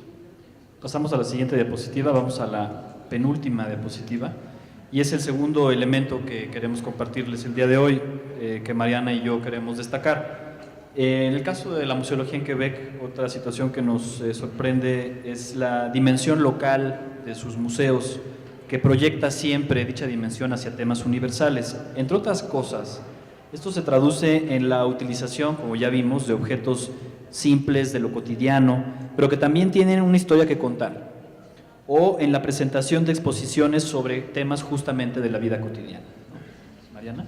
Sí, justo creo que el Centro de Historia es uno de los espacios donde la historia que se cuenta es como a partir de los 60s en adelante. Y eso es extraño, al menos lo era para mí, porque me encantaba ir al Museo de Antropología y esa es una historia mucho, mucho anterior, pero no tengo un recuerdo de qué pasa en la historia cotidiana, como quién me cuenta qué es lo que le pasa a los otros al mismo tiempo. Y creo que el Centro de Historia en eso hace un trabajo muy interesante, porque está todo el tiempo recordándonos que la historia se construye todos los días y que si hoy no conservamos lo que estamos haciendo, los lazos que tenemos, la colaboración que hacemos con los otros, pues nadie lo va a hacer por nosotros. Y para mí fue una gran oportunidad poder trabajar con el patrimonio funerario, que me parece que no es un patrimonio, al menos en Quebec, no es tan, digamos, tan importante aún. Es un patrimonio que por la historia de Quebec está 100% ligado al patrimonio religioso, y eso también es complicado por lo que decíamos al principio, con la Revolución Tranquila hubo una gran ruptura con la iglesia. Entonces, ¿cómo valorizar estas cosas de la dimensión humana, de la dimensión cotidiana? En este caso para mí era la muerte, cómo recordar a las personas. En Quebec ahora hay la mayoría de la gente, casi un 50%, que prefiere ser cremado y no llega jamás al cementerio. Entonces, ¿dónde están esas personas? En unos 100 años, ¿cómo sabremos dónde estuvimos, dónde quedamos, nuestros nietos? Entonces, para mí veo que es como una idea que es importante para la sociedad quebequense, pero que aún no ha encontrado la manera de asentarla, pero está esta cuestión de la cotidianidad. ¿Qué hacemos con lo que hacemos todos los días? ¿Dónde lo guardamos? ¿Cómo lo guardamos? Entonces, bueno, a mí eso siempre me ha parecido muy, muy interesante en Québec. Alors, un dernier exemple intéressant aussi, c'est cette exposition en souvenir du Bluebird, qui était un bar fréquenté par des ouvriers anglophones. Et en 1972, un incendie va ravager ce bar et va faire une quarantaine de victimes.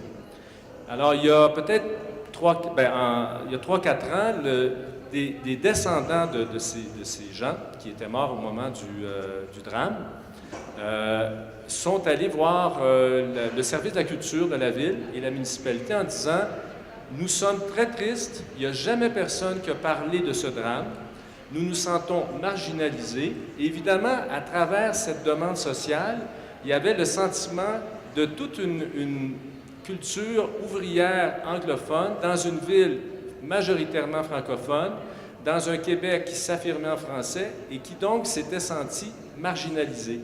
Alors la mairie a décidé de faire une exposition, elle nous a confié le mandat, donc c'est pas nous qui avions eu cette idée, et dans leur esprit, ces gens-là évidemment voulaient pleurer leur mort, hein? C'était quasiment comme une exposition funéraire et commémorative.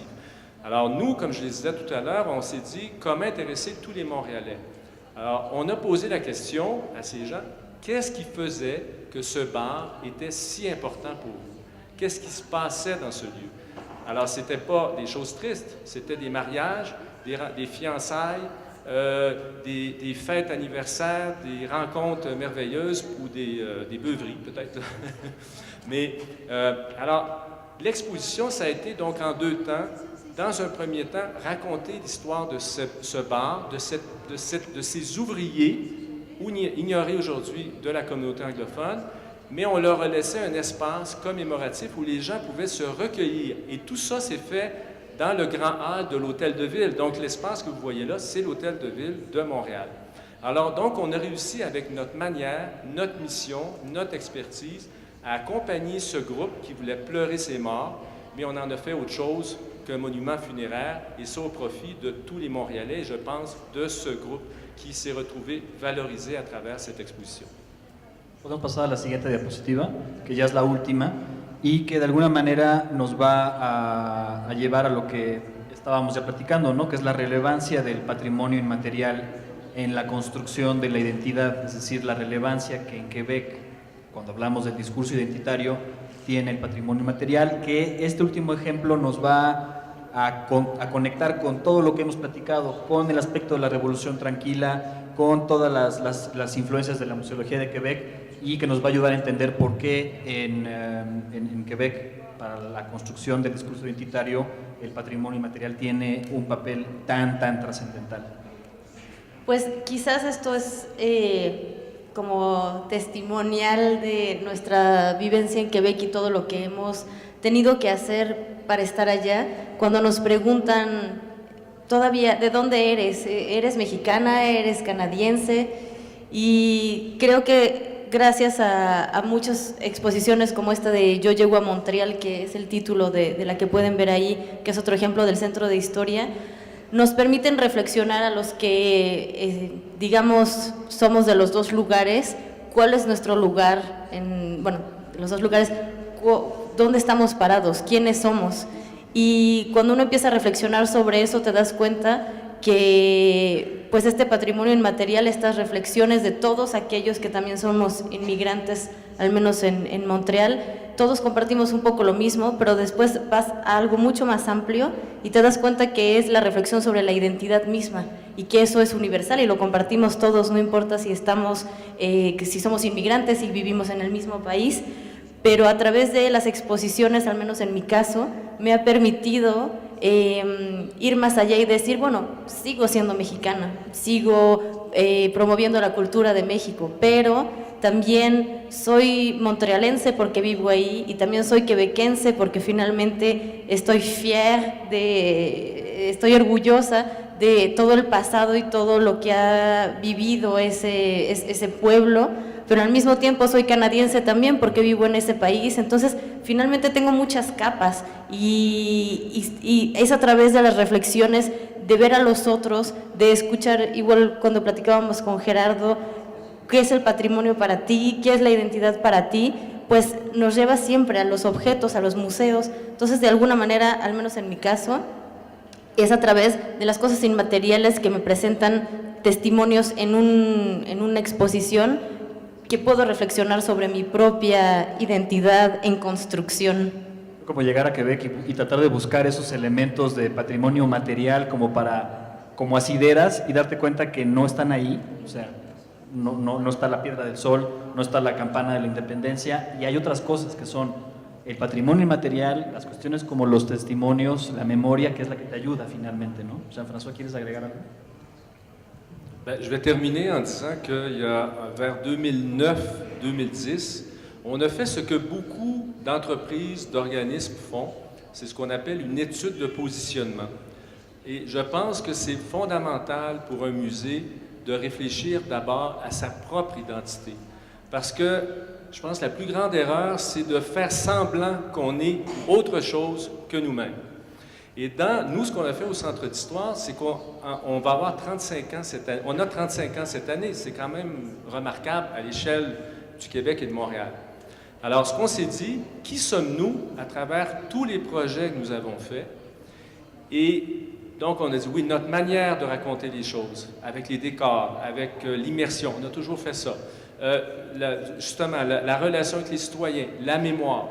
Et le génie des gens qui ont travaillé avec nous, ça a été de résumer ce qu'on fait dans ce qu'on appelle une promesse. Qu'est-ce qu'on promet à ceux qui sont en contact avec nous, à ceux qui rentrent dans nos musées? Alors, il y avait on peut dire qu'il y a deux promesses. Il y a l'officielle et celle qu'on utilise. La première, c'est ce qu'on dit aux visiteurs, aux citoyens. Vous êtes l'histoire de Montréal et nous allons parler de vous. Et l'autre slogan qu'on utilise, c'est « Vous faites partie de l'histoire ». Alors ça résume, ça traverse tout ce qu'on fait. Et je me dis, quand une institution est capable de résumer en peu de mots les fondements de sa mission, et quand on dit mission, bien, on sait tous qu'on est un peu missionnaire, hein, qu'on travaille dans ce milieu-là. Donc, alors, il y a un grand pas de fait parce qu'il ne faut pas faire semblant d'être ce qu'on n'est pas. Et toute l'histoire du musée ici, par exemple, c'est une histoire qui est digne d'intérêt. Il y a des gens qui ont travaillé avant, il y avait des inspirations qui ont changé au cours des années.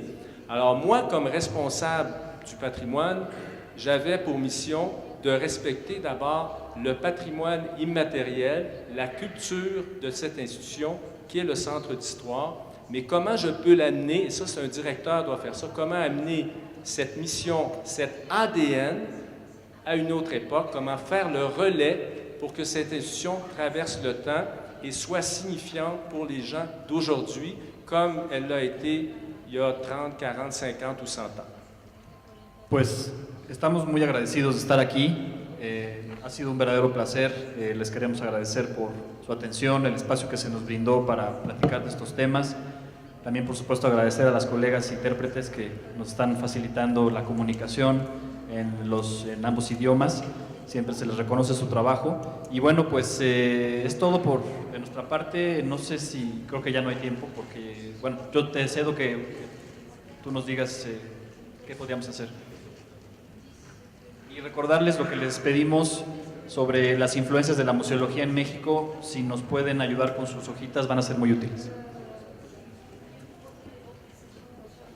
Tenemos unos minutos, robémonos en 5 preguntas. Espero que sean muy puntuales para que en obvio de brevedad ustedes las puedan contestar, ¿no?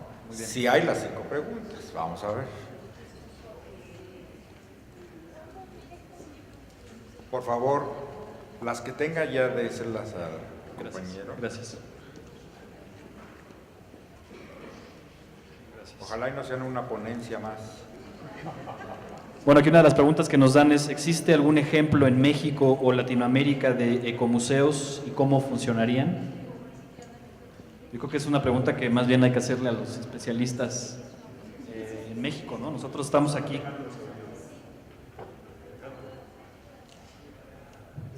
Se acepta que nos ayuden, ¿eh?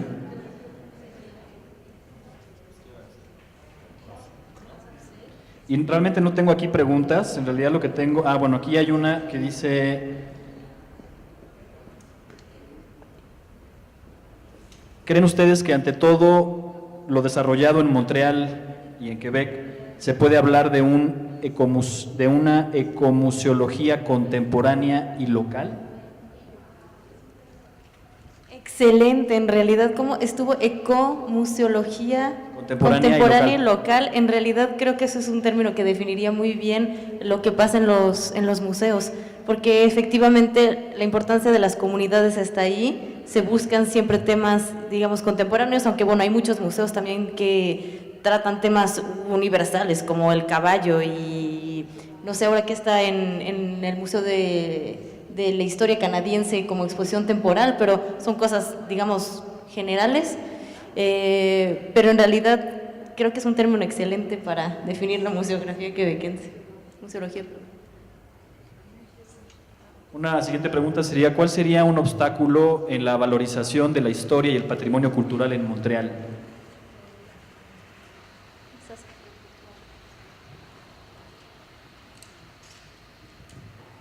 L'obstacle, surtout dans cette démarche, on parlait tantôt de gestion, de pression pour une meilleure gestion, une meilleure performance. Et le problème avec cette démarche, c'est qu'elle demande beaucoup de temps et beaucoup de patience parce que le musée qui entre en relation, c'est comme deux personnes qui entrent en relation. Ça ne se fait pas comme ça. Et la difficulté, si les États et les villes se désengagent du financement, mettent plus de pression sur les musées, tout en demandant des performances beaucoup plus grandes, le danger, c'est que l'impact de ce travail avec les communautés, s'il est mesuré en termes d'affluence et autres caractéristiques très concrètes et chiffrées, bien, probablement que le résultat va être en défaveur de cette démarche parce que c'est une démarche immatérielle, bien, très matérielle, mais autour d'une relation, et c'est on ne peut plus immatériel, une relation, donc les résultats sont souvent immatériels. Ce qui ne veut pas dire qu'avec l'aide des ethnologues, des anthropologues, des sociologues, on ne doit pas développer des méthodes pour mesurer cet impact et arriver avec des données à ceux qui en veulent, parce qu'on n'a pas le choix aujourd'hui. Si vous regardez le projet du nouveau centre d'histoire, on est exactement rendu là.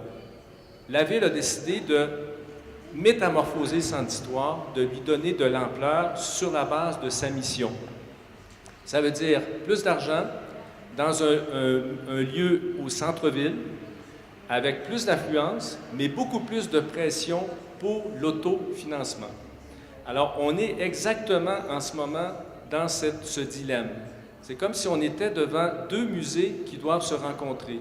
Un musée citoyen et un musée business, qui va faire de l'argent et qui va attirer beaucoup de monde.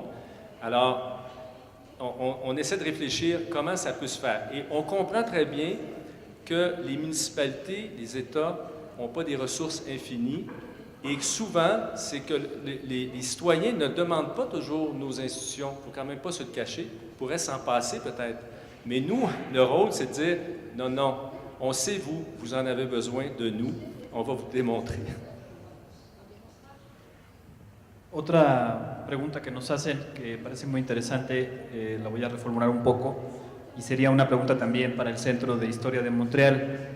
¿Qué variantes de interpretación y qué autores se privilegian al momento de conformar una exposición en el Centro de Historia de Montreal?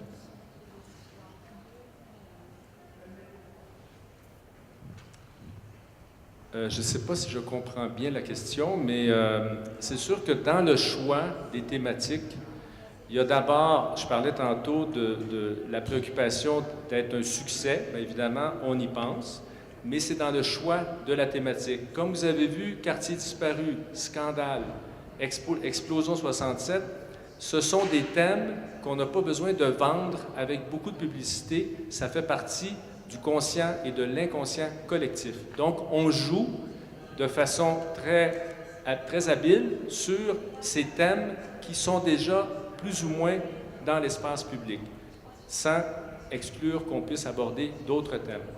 Ensuite, c'est évident que nous, ce qu'on aime bien faire, c'est qu'on fait un peu un travail de journaliste. C'est-à-dire que dans nos expositions, on offre plusieurs points de vue. On ne dit pas aux gens, bien voici ce que vous allez penser de ce qui s'est passé dans le Red Light, le quartier chaud de Montréal dans les années 50. Il y a des gens qui pensent comme ça, il y en a qui pensent comme ça, d'autres comme ça. Et c'est ce qu'on essaie de faire, donc de rendre le visiteur intelligent et de lui permettre de faire sa propre opinion, d'avoir ses conclusions. Évidemment, on espère qu'il aura la conclusion que nous, on aime bien avoir, là, mais on ouvre à plusieurs points de vue comme ça. Et donc, c'est dans ce sens que l'interprétation, c'est pas seulement la nôtre, mais on se dit, il y a un interprète principal, c'est le visiteur, et on veut surtout qu'à l'issue de sa visite d'exposition, le visiteur a été transformé.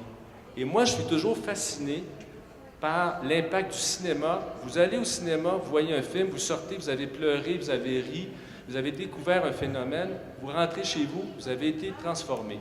La majorité de nos visiteurs visitent nos expositions et il n'y a rien qui change entre avant et après. Ça fait partie des loisirs. On mange une crème glacée, on va en famille, on visite un musée, on retourne chez soi.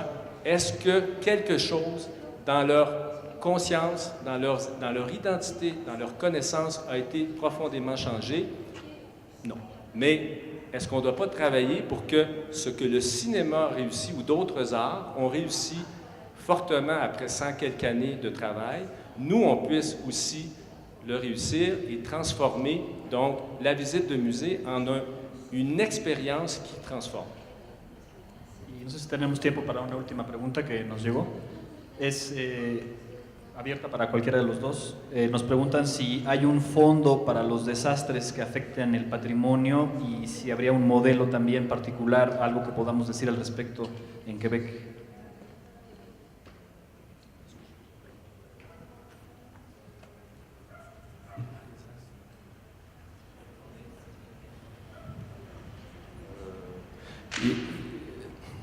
Je sais qu'à Montréal, il y a déjà eu des démarches pour doter les musées de plans d'urgence. Bon, il y a Katitari qui est au musée d'archéologie qui pourra peut-être un petit peu en parler pour son institution. C'est sûr que chaque institution se prépare à sa façon, mais nous, on l'a vécu à la Ville de Montréal. Ce que les pompiers nous disent, s'il y a un incendie, vous faites sortir tout le monde et ça s'arrête là. Donc, je ne suis pas sûr qu'on soit très avancé, mais Cathy, qui est ici, pourra peut-être vous raconter ce qui s'est passé au Musée de la Civilisation. Il y a eu un très grand incendie. Elle y était à ce moment-là et elle pourra témoigner de ce qui s'est passé. Bon, heureusement, on n'a pas eu de grandes catastrophes et on n'a pas de tremblement de terre.